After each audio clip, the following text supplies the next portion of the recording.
যে তিনটি স্বপ্ন দেখলে বুঝবেন যে আপনি অতি দ্রুত ধনী হবেন। ধনী গরিব সবই আল্লাহ তাআলার সৃষ্টি। আল্লাহ তাআলা যাকে ইচ্ছে তাকে ধনী করেন, যাকে ইচ্ছে তাকে দরিদ্র করেন। সকল ক্ষমতার মালিক একমাত্র আল্লাহ তাআলা। আল্লাহ তাআলাই সকল কিছুর সৃষ্টিকর্তা।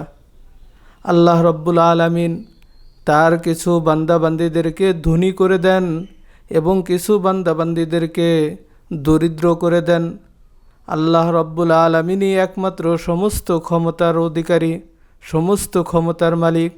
এই জন্য আল্লাহ রব্বুল আলামিন তার পবিত্র কালামে পাকের মধ্যে ইরশাদ করেন, ওয়ালিল্লাহি খাযাইনুস সামাওয়াতি ওয়াল আরদ। আসমান এবং জমিনের সমস্ত ধন ভাণ্ডারের মালিক একমাত্র আল্লাহ তাআলা।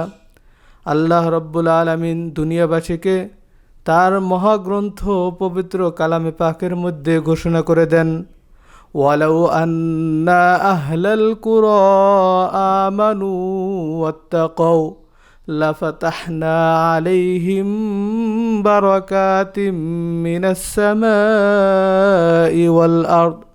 কোনো জনপদের লোকজন যদি আল্লাহ তাআলার উপর ঈমান আনে এবং আল্লাহ তাআলার উপর তাকওয়া অর্জন করে, তাহলে আল্লাহ রব্বুল আলামিন তাদের জন্য আসমান এবং জমিনের বরকতের দরজাসমূহ খুলে দেন। যদি আল্লাহ রব্বুল আলামিন বরকতের দরজাসমূহ খুলে দেন, তাহলে আর ধন দৌলত ধনী হওয়ার জন্য কোনো কিছু বাধা থাকবে না। তো এই জন্য আসুন আমরা আজকের এই ভিডিওতে জানব যে কিভাবে আমরা ধনী হতে পারি।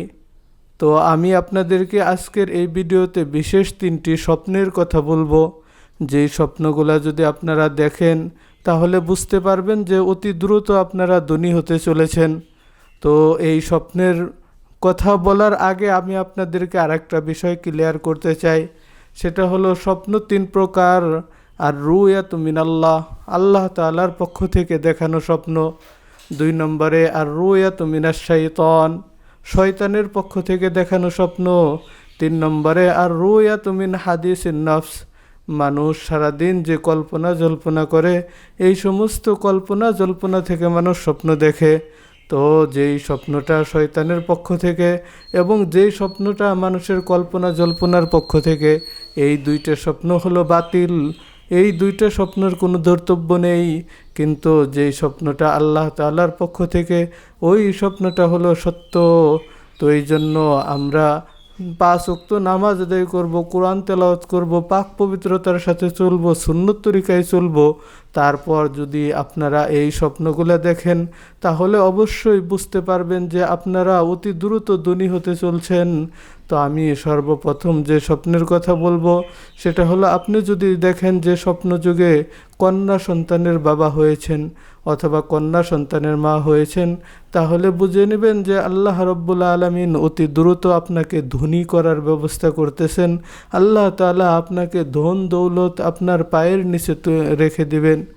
তো সম্মানিত দর্শক শ্রোতা, তো এখন আমরা জানব দ্বিতীয় যে স্বপ্নটা, যেই স্বপ্ন দেখলে বুঝতে পারবেন যে আপনি ধনী হতে চলছেন। সেই স্বপ্নটা হলো, যদি আপনি বাইতুল্লাহ শরীফ জিয়ারতের মধ্যে থাকেন, এরকমভাবে বাইতুল্লাহ শরীফ তওয়াফ করতে থাকেন, আর দেখেন যে বাইতুল্লাহ শরীফ তওয়াফ করে করে আপনি বলতেছেন, লাব্বাইক আল্লাহুম্মা লাব্বাইক লা শারীকা লাকা লাব্বাইক ইন্নাল হামদা ওয়ান নি'মাতা লাকা ওয়াল মুলক লা শারীকা লাকা লাব্বাইক।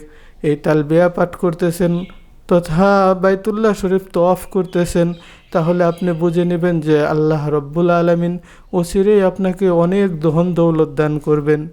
আর 3 নম্বর যে স্বপ্নের কথাটি বলবো সেটি হলো, যদি আপনি দেখেন রাত্রিবেলা বা দিনের বেলায় নামাজ পড়তেছেন, রুকু সিজদা করতেছেন, তাহলে আল্লাহ তাআলা আপনাকে অতি দ্রুত ধনী বানিয়ে দিবেন। তো এই সমস্ত স্বপ্ন যদি দেখি তাহলে আমরা বুঝতে পারবো যে আমরা ধনী হতে চলছি। শুধু এই স্বপ্ন দেখার দ্বারাই হবে না, বরং আমাদেরকে আল্লাহ তাআলার ইবাদত বন্দেগী করতে হবে, সুন্নত তরিকায় চলতে হবে। অনেক সময় আছে যে আমরা যদি ইবাদত বন্দেগী না করি তারপরেও ভালো স্বপ্ন দেখি, তো এই স্বপ্নগুলো বাস্তবায়িত হওয়ার সম্ভাবনা একেবারেই কম। তো এই জন্য যথা নিয়মে নামাজ রোজা এবং সুন্নতি আমলের উপর চলতে হবে। আল্লাহ রাব্বুল আলামিন আমাদের সবাইকে নামাজ রোজা করে সুন্নতি আমলের উপর চলার তৌফিক দান করেন।